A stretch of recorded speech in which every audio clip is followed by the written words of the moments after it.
Стук на легких кочках, 906 кузов. Это же 906 кузов у нас, да, Мерседес? Да. Да.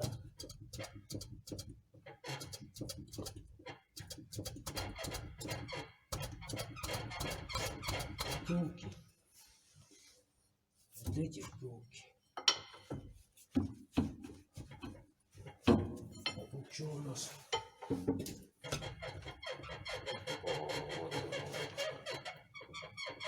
Ну это рессоры скрипят. Эти самим блоками рессорами. Или вот эти резинки, на которые она падает.